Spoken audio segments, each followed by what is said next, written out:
Good morning, afternoon, and evening, CSS Nation. We are back again for episode 21.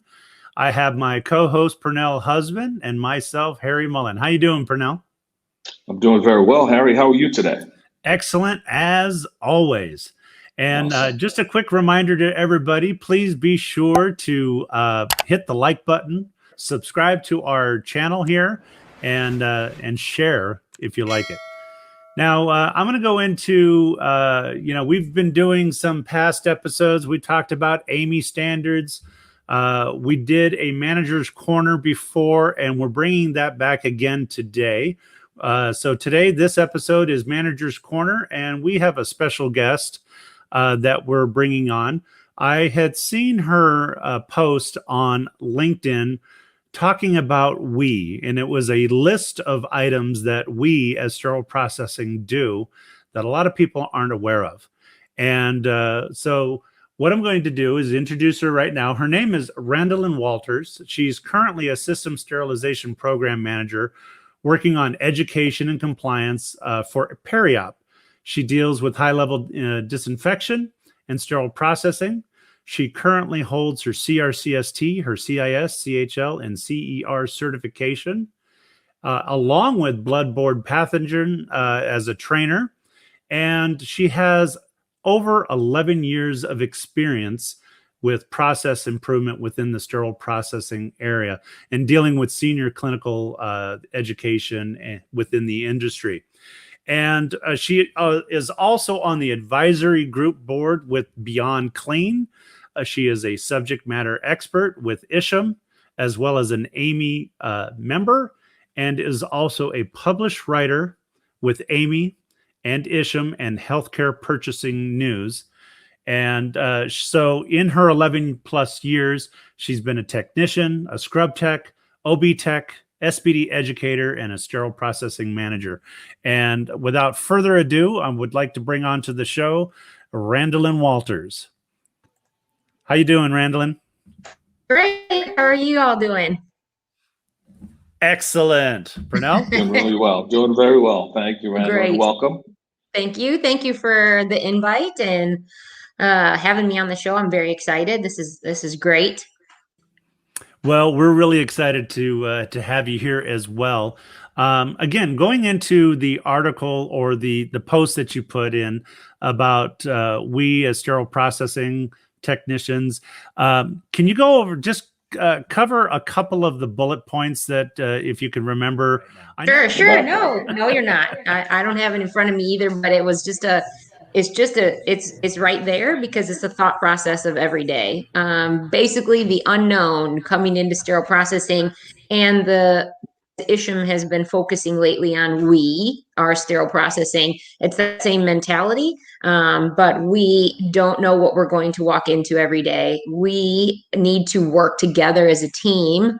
We wouldn't have surgery. That was a big one that caught some attention. We would not have surgery without sterile processing. Without surgery, we don't have anesthesiologists or surgeons, and it's this continuous pattern. So when you really say the backbone of the hospital, it's more than that. It's it's the entire collaboration of circle that should be full forced. And one of the other biggest things too, with the walking into the unknown backlog, if you will, the never ending mound of trays. And so just kind of throwing that all together about the team mentality. Yeah, it was very impressive, and like I said, when I read through it, every single line touched me. I've been there. I've been been trying to explain to senior leaderships for years, and I think it's something that I'm sure that everybody who came across it that is in the sterile processing field relates to. Thank you. Yeah. I got 184 people have reached out with some commentary, all positive, a lot of sterile processing connections since the post, and about 3,500 views. So it's reaching the industry, and it's having some good positive effect. So that's why I'm here. Randall. Good stuff.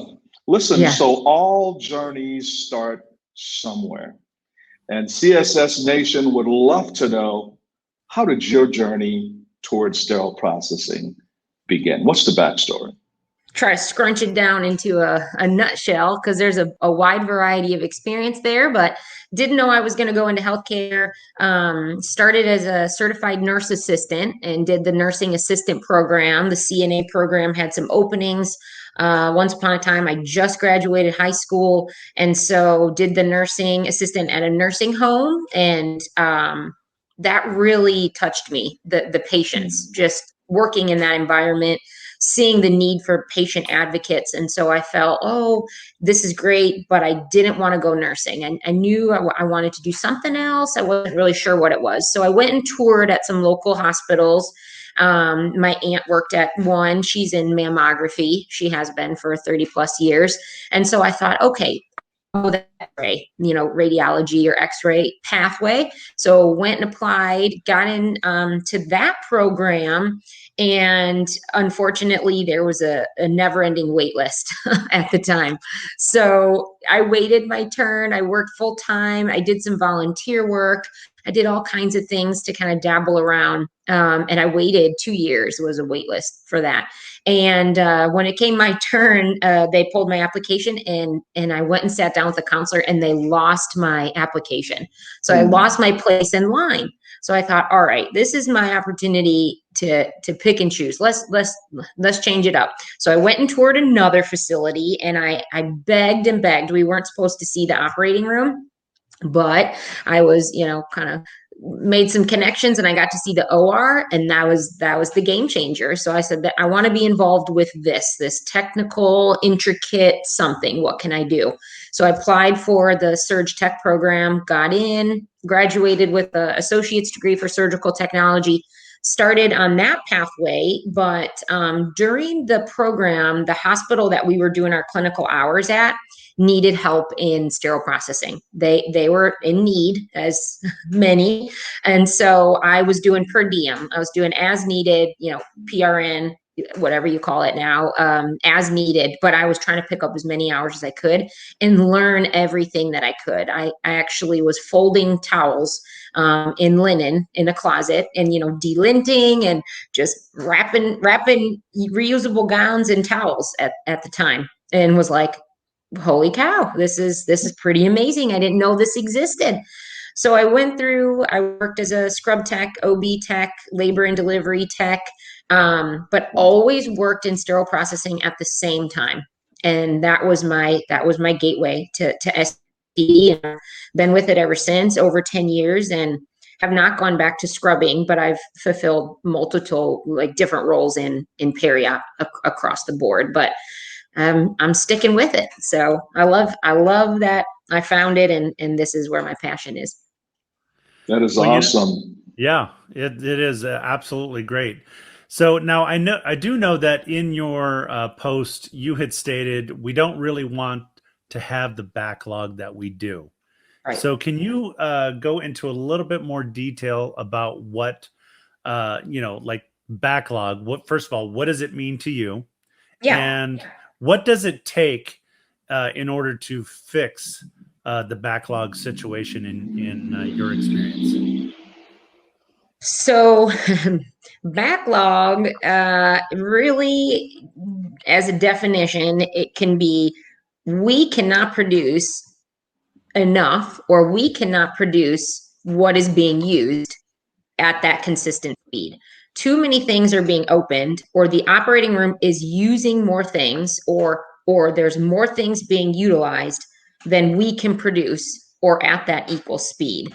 So with that being said, you have to factor in human factors, processes, everything in sterile processing that takes place that's maybe not accounted for. So yes, we have our main areas of assembly and decon and moving through those processes, but what about all of the other things that you're doing throughout the day? And so I feel like we don't want to have that. We don't want to walk in and be behind. That means we're behind.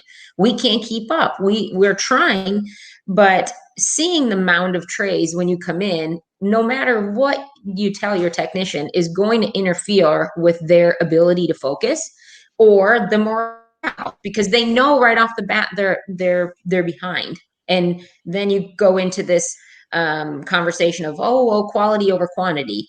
Well, do you really believe in quality over quantity? Yes, we should, but it's very hard to just block out this 200 trays that are staring you in the face when you're trying your hardest to focus on quality.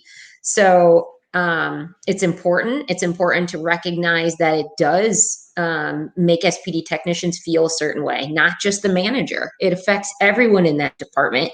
It's a safety concern. Are they stacked properly? You have instrument damage you're facing because of the way that you're stacking the stuff up.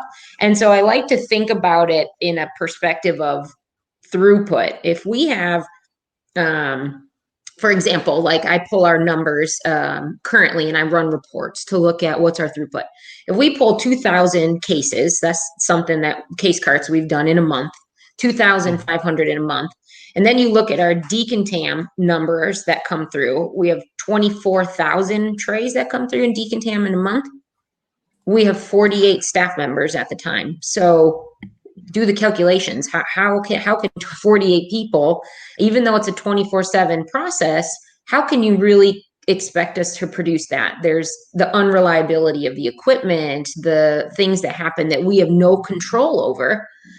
And the other way to really look at this, where I feel like we probably have some better outcomes, would be to look at it in the operating room. We have 248 staff members in Periot, and we have 48 SPD. They don't work. We don't operate 24/7. We do if it's an emergency, but you have your block time and your scheduled time. You also have a preference card that a surgeon has preferences on there on how they want to do everything from from the moment they walk in to the moment they leave. The same for their resident, the same for the scrub tech. There's very detailed ways that they teach you aseptic technique. Everything in the OR is kind of this like very scheduled, at least try to get it as regimented as you can. Sterile processing is not like that. When you come in for the day, you don't have a preference card or standard work instructions. I mean, that's a way of the future, but are you really given a preference card that says, here, this is what you have to do? And then if you deviate from that, are we able to correct them to get them back on the right path? And that's just not happening. And so how can we compare the amount of stuff that you open in the operating room and truly expect, that sterile processing is going to produce the same amount until we start to treat it that way? More of a structured, regimented, routine process where we know we can rely on our mechanical washers and that it's not going to break down. I know that if an OR light in the OR breaks down, I mean, everyone stops, right? You're not moving forward. In SPD, you're moving forward. So of course you're going to have backlog. Absolutely. And you talk about the preference cards for the surgeons. We don't have it, but you really think about what adds to the backlog. It's the fact that I see in the operating rooms, the peri-ops that I've worked with, that you have your clinical coordinators that don't keep up with updating those preference cards. And so oftentimes we're pulling stuff that the doctor, they had on there, and but the doctor never uses. And let's say another room needs it, but it's not available because it's in this room. And they put it on there because the doctor called for it 5 years ago, and the nurse just did not want to take a chance of not having it available for him, because the one time he asked for it, it wasn't there because it wasn't on the preference card, but he hasn't asked for it since. So trust will fix that, but you have to have trust in us that we're going to get it to you, and we have to deliver on that. But also data. I mean, data is key. So making sure that we're updating everything that we possibly can. So the information we do have, the instructions for use, the preference cards, whatever information we're provided is accurate, so that when we do have an opportunity to follow those instructions, we actually just came up with this. I developed a sterile returns report. I started collecting the data a year ago, and now it's finally, I have enough data for the past 12 months that I can start presenting this to administration. And it shows, here's all of our service lines. I pull it every month. all the service lines, all of the items that were requested but returned, how many times they were requested and returned in the past month or 6 months. And I'm trending that. And I just sent out a report in regards to that. We're doing it together. A data analyst we have together. We're sending this, but looking at this, it's like, okay, now we see some trends. And now look at your quality defects. Are they the items that you see with the holes, or are they the items that aren't being opened? And can we move them? Can they live in the OR? Things like that. So data is a key component of that also, along with human error factor and just being given, the appropriate tools. Yeah, I think you mentioned a really critical component, and that one being trust. And, trust kind of goes hand in hand with us delivering the goods and making sure that we're delivering consistently. Yeah. I'm going to shift gears on you here a little bit. You also spoke in that post about the need to be recognized. Okay. What steps have you personally taken, and what advice would you give to fellow managers, directors about the importance of recognizing staff, and how have you done that? Through a couple different ways. It's still a work in progress. And a lot of this is stuff that we've heard before, but actually doing it and seeing if it works. The first is revamping orientation and trying to work towards a better orientation plan to include sterile processing and surgical techs across the board. So not only the, hey, I need to send my SPD tech up there to do an OR observation.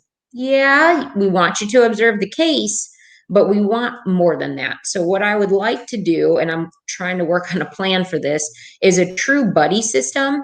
Not only does that allow the scrub tech to learn day in and day out, an 8-hour shift or longer, what the sterile processing tech has to do in its entirety, like when stuff starts breaking, things like that. And the same for an SPD tech to learn in the OR, what they have to do, why they call stat when they call stat, why, all of that stuff that happens. And then those two people having a relationship that they can set an example, because chances are if you're not just an SPD tech, but I know that you're Betty and I'm Randalyn and you're Pernell and Harry, I'm probably going to treat you a little bit better and build the trust.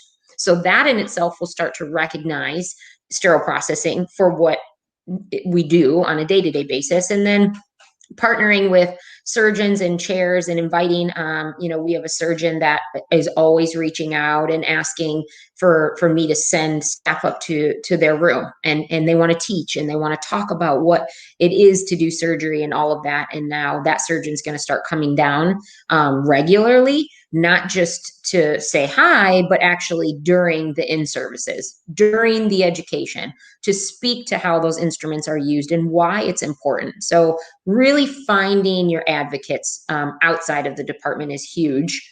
Anybody, infection prevention, a surgeon, a C-suite member, anybody that you are able to show. We actually have a safety officer who works in facilities, and that's my next tackle. We just talked about this a couple weeks ago. So going to be having them come down, try to get them to spend some time with the apprentice students that I'm teaching in decontam. So when you talk about temperature and humidity and working at a sink, it's more than just when you walk through decon that you feel the heat. It's now put all your PPE on. I want you to unload the lift for 3 hours. And then I want you to put your hands in some 90+ degree water. Feel what they have to feel. That is going to cause some massive recognition, because things will start to shift, and we'll have more of an advocate.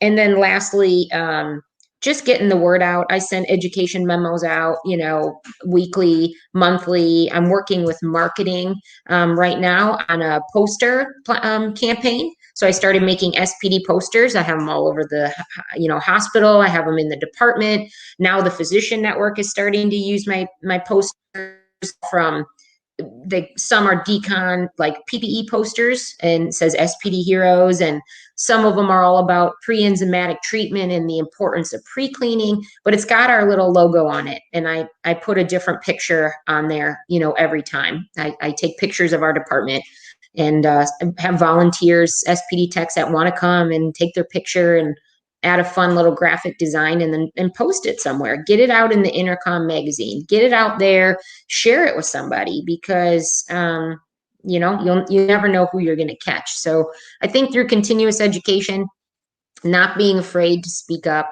and just partnering with people and getting them on your side.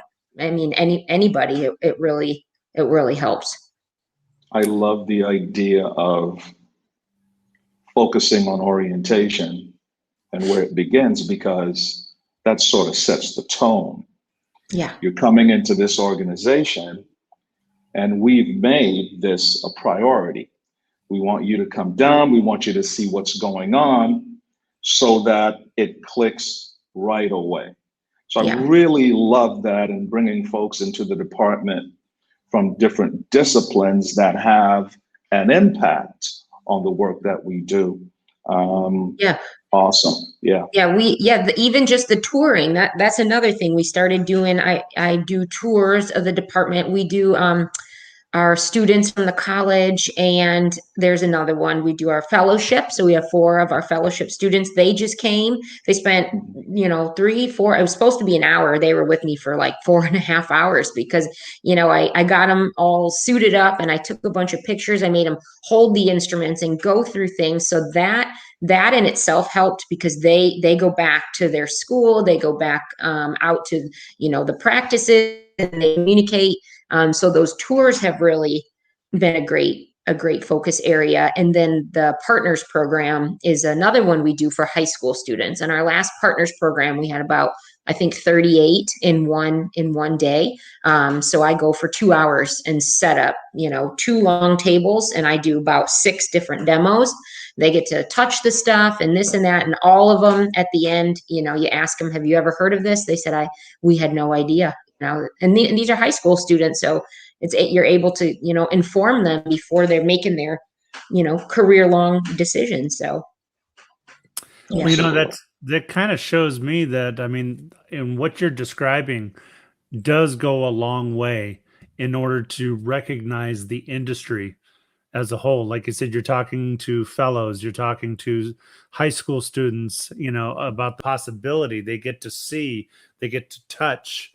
And I think that's really awesome, which so part of that recognition leads me into my next question, dealing with the C-suites. As we know, oftentimes in SPD, we have, because we're unknown, until that proverbial S hits the fan, So do you have any suggestions that can, to push it on up a little bit higher? We talk about the C-suites, so that they know more about us long before any of the problems, are starting to occur that ends up shining light on us. So what are you doing as far as educating the C-suites about sterile processing? Yeah, so I'll speak outside of just, from history's perspective, very challenging. In manager role, extremely challenging at the time, because you just know that there's a different set of priorities. They're dealing with a lot of things, a lot of budget, a lot of financial things that, I'm maybe not thinking of. So I understand that, and I have a respect for them in that capacity, but there has to be a time and a place. So the first thing I could say is setting the time and the place, because when you do get your opportunity, you better present on the, even if it's 5 minutes, pick the priority items that prioritize what it is you're going to say. Don't just do it in passing. Don't allow it to just be, hey, I saw you in the hallway, or hey, I see you in the cafeteria. When you do see them in those opportunities, say, I need some time with you. Wait until it's the right time, and make sure you prioritize what you want to say so you can present. A lot of times it's patient safety. Pull in patient safety, pull in opportunity, stay motivated. If there's an issue that in particular that you're trying to come up with a plan on, make sure to have a resolution. One thing with C-suite members, like, don't just present the problem. Make sure you have a resolution, have some data to back it up, whatever you can, because chances are they're going to hear you when it's patient stuff or opportunities to make the process better. Safety is always a big one. I always use safety, or regulatory compliance things. Biggest would be also like a committee. So I would say, moving forward a few years now, I'm thinking about another organization sitting on the policy committee. Ask to be involved in the policy writing process. If there's not already a sterile processing advocate, volunteer for it. Maybe the manager's already on it, so ask if you're able to connect with your manager. And if they're not, volunteer. Say, I want to be more involved in a policy committee. Then when you get the committee together, invite the C-suite member or bring them into these conversations, because they're all about policies and procedures. So I've seen that kind of be a win, depending on the organization. And then fast forwarding to now, even more current, the structure. So the organizational structure of the hospital itself, or whoever it is you're working for. If there's a lot of roadblocks from SPD to when it hits up to the C-suite or an advocate for the C-suite, try to break those roadblocks or find a way to connect somehow. Right now, at the organization I'm working for, we are involved. They're very much involved, our administration. I personally report to the assistant vice president. So by having that direct line and removing the director position, they hear me loud and clear. So that, if that's an option, that I see success. I see them involved in all the projects. We have bi-weekly meetings where we present. I'm able to present on any topics. So that's also something. I mean, you don't always have control over all of that, but just to any listeners, depending on who you are, there are things to consider with some reorganization and things to make sure that sterile processing feels supported. Awesome. No questions on that for me. I thought you made the case pretty clear. Now, our folks in sterile processing, on top of needing constant continuing education, because our field is so dynamic and constantly changing, the regulatory landscape is just broad. Yeah. What kinds of things can facilities do to continue to nurture and to grow sterile processing technicians? I hear that where you are, you're doing some wonderful things in that regard. Would you mind sharing some of those things and perhaps talk about how critically important that is? Yeah. So a couple different objectives. The first ever, I'm so excited. Woo! The first ever SPD apprenticeship for the state of South Carolina. I'm leading that whole thing. So developed the curriculum, implemented our first year, and we will be graduating our first 2-year student September, the second week of September. So I'm actually graduating them 6 months early because congratulations. Thank you. I'm very excited. I'm working on a little ceremony currently, but they had the outline created before I came on board, and it was 18 months. And so while I understood, yeah, I get that, but I've shortened it to 12 months. That was pretty much the shortest I could get. They do have to take 3 college courses, and we pay for that. And so the biggest component of this apprenticeship success And the important piece of this is we are recruiting our own. So we are hiring internally. So our apprenticeship program will not hire external outside of the organization. It's for individuals who are working for us and are looking for a career change. So they vacate their previous role, they apply, they go through a pretty strong interview process, and then we select our candidates. I have, human resources involved, and staff development is involved, and our sterile processing manager. And so we make a decision. The first year, because it was a trial, we took we have 2 students that are graduating. This year, we selected 6. So not only have these individuals that are, choosing to leave their previous role, this speaks volumes.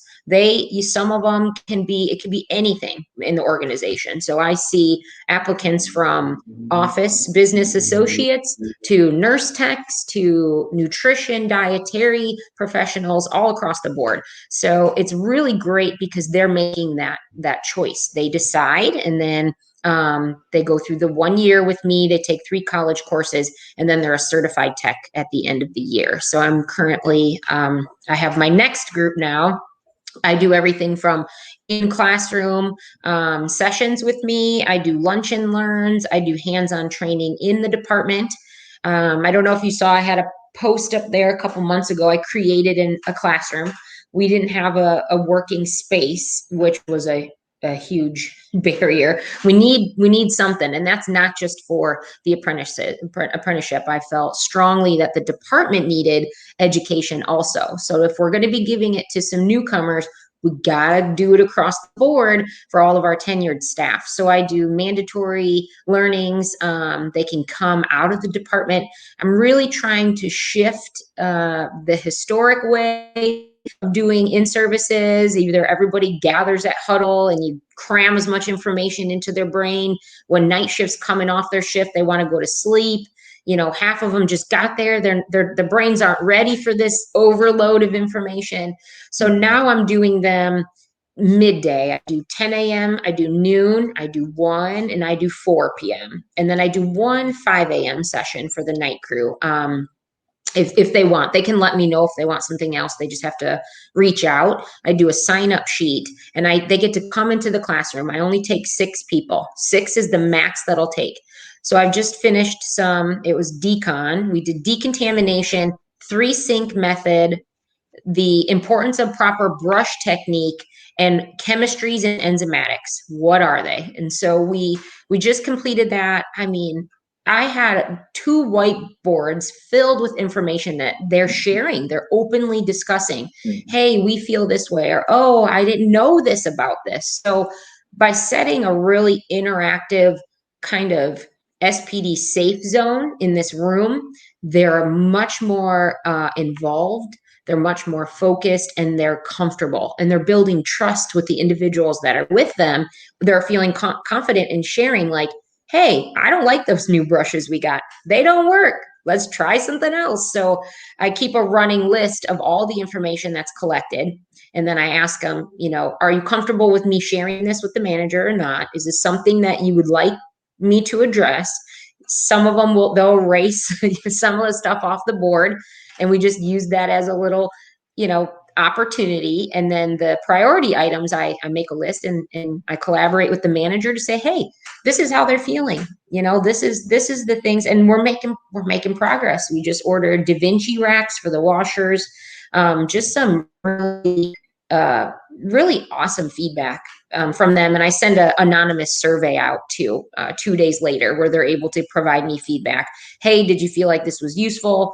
Let me know what you want the next topic to be. I mean, this is their department. So ultimately, I will support them however, but you really got to pay attention to, some of the cues that they're dropping, and try to make a change. So it's been great. It's been a great interaction. I think the team is amazing. So, well, first of all, I want to commend you on having such a program.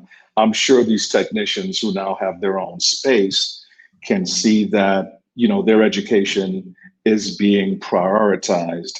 and everything that it does for them. I mean, that you talk about nurturing, that is in fact happening, and that can make such a huge difference, as we know. One quick question on that. Yeah. Was this your brainchild? How did this come about? This, what do you call the program? Yeah. Mentorship or apprenticeship program? It's just a Sterile process approved through the state of South Carolina. So South Carolina Apprenticeship is a organization in itself, and they approve all different kinds of apprenticeships. We have another one in our organization for engineering, and we're considering doing a surgical tech one, but that hasn't come to light yet. So you can partner with an apprenticeship group, and you just have to check into your state and see if they have that offered. And if they don't, then try to develop it on your own or with your organization's backing, maybe marketing, something like that. But South Carolina has a specific outline that you have to fill and a specific amount of credit hours that you have to get, and hands-on training hours. So they have the layout. And then I went in and I created all of the curriculum. So the lessons. So I chose, are we going to teach regulations and standards? I chose all of that, and I created all the class material I have a book that I actually have printed. It's a binded book now, and all kinds of materials. I mean, obviously we do use ISHM because that's the certification they're going to get at the end. And that's one of the classes that they take at Midlands, but I partner with that instructor also to make sure that what she's teaching in her class, I will touch on it in my class, but I'm going to teach the hands-on piece. So I partner with her at the college to make sure that it's not redundant, and we try to make it really align with their school schedule, so that when they're in school, I really made an effort this year to change the outline from last year, because last year they started school and they started the program all at the same time. And, you're working 40 hours, you're in a new environment, and you're going to school at night. So we changed it this year, and this was really, I had human resources that helped me with this, to change it, resubmit it, and get it approved. And they approved it when we explained why. Now they started the program while it was 3 months earlier than expected, but now they're with me for 3 months, and now they're starting the fall semester. So now when they start their class, I already gave them, I do flashcards and I do bingo and games on the board about medical term. And then we do bio and A&P, anatomy and physiology, and then the ISHM book. So now these guys are prepped that when they start their school, I feel very confident that they're going to feel good and not be feeling overwhelmed.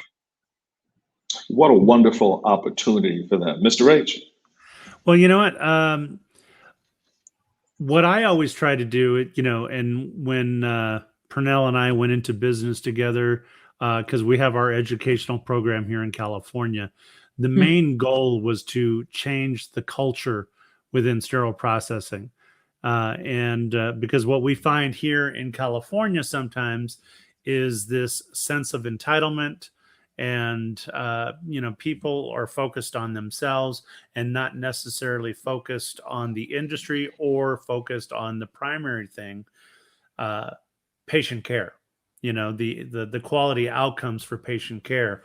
And from what I'm listening from this episode here, you're doing a bang up job in helping to change the culture. And I got to tell you, I'm really excited. I was really happy that you came on this show. It's really exciting to hear all of this. It's just, it's wonderful. Thank you. It's exciting stuff. Yeah, it really is. And it's exciting to see somebody such as yourself, so young in the field, because you said, 11 years is, it's almost like you're still in your infancy, and and you have just so much. You're just old, man. You're just old. You have so much distance that you can go with, and I really look forward to seeing what's going to be happening, because I think what you're doing is eventually going to spill over. It's gonna leave South Carolina and come in and go into other states, and hopefully here in California. This is awesome to hear. Yeah. I'll tell you what, there are some dynamic, motivated young folks in the field. Yes. I think our field is well positioned to move into the future, you know, with Marjorie out there doing her thing, Yeah. the new folks on the Isham board, Yep. they really get it. They're about inclusion. They're about, you know, shifting and moving paradigms. And Yeah. that's what it's going to take for us to get the kind of credibility that we need to get what we need. So I commend you in all of your efforts. Thank you so much. It's enjoyable. If you like what you do and you're passionate about what you do, they tell you that when you're young, but you know, not everybody gets that lucky. So I'm definitely I'm in the right field, and I'm excited to just keep going. See what the next 11 years have. Randalyn Walters, folks. Absolutely. And before we close out, Randalyn, do you have any final thoughts or anything that you would like to add or share? Any new things coming on the horizon in your future and what you're planning that you're willing to share? Yeah. Yeah. Well, I just want to say, first off, thank you. This is great. I love what both of you are doing and appreciate the opportunity. I've got a few publications coming out. They're in the works. I'm working on a couple committees, here and there. I can't say too much, but it's definitely all around this, apprenticeship concept. And I've been contacted and connecting with a lot of our heavy hitters. Again, I'm excited with the Isham board. Huge fan of Marjorie, and just, you know, just getting the word out there.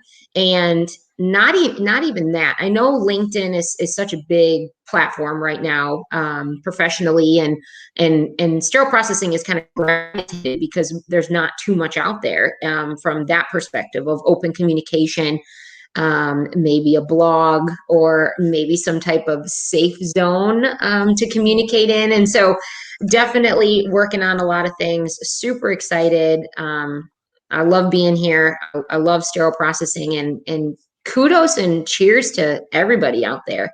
Stay strong, keep doing what you're doing. Make sure that you know, get help and ask for support. Reach out anytime. I'll help anybody in the field I can.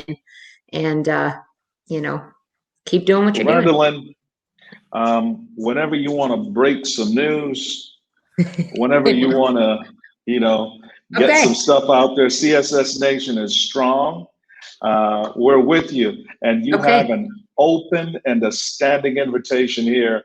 Does she, Mr. H? Absolutely, anytime. We'd love to be the platform to get that news out for you. Okay, awesome. Thank you so much. I appreciate it. Well, thank you so much for being with us. You know, one last thing about this is that just remember, while we're all three here in the show right now, remember, we are sterile processing. All right. Thanks again, Randalyn. It's been a pleasure to talk to you. And we look forward to being able to bring you on the show again at some future time.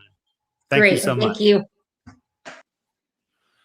Well, folks, that is the end of another successful show. Of course, I think every show is successful. That's just the way. I'm just a positive person here. Power of positive thinking, Mr. H. Yeah. I love it. I got to tell you, that was a powerhouse speaker right there, a guest to have on our show. I'm really glad that I came across her post on LinkedIn about we in sterile processing.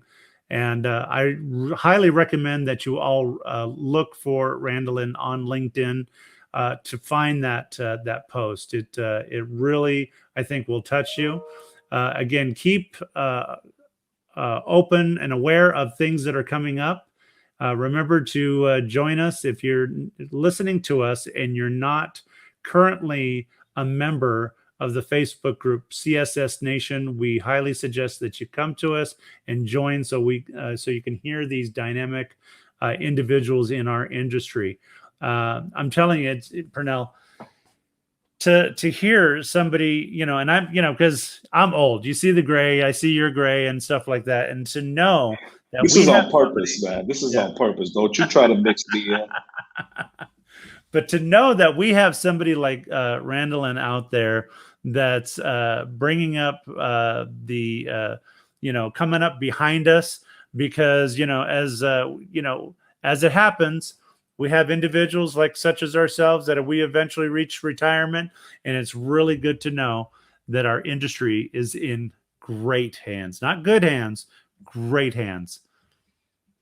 Absolutely, Mr. H.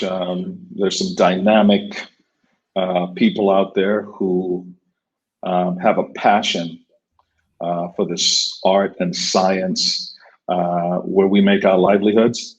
And they're the next generation. They are doing their thing. And I'm very proud to be associated with these folks. Randalyn Walters. Yeah, she's doing big things. Absolutely. Keep an eye out, folks, for her name, because I think we're going to see more and more of her in the future, not just South Carolina, but, you know, nationwide. I think she's definitely a leader to be keeping an eye on. And with that, any last thoughts or words, Mr. P?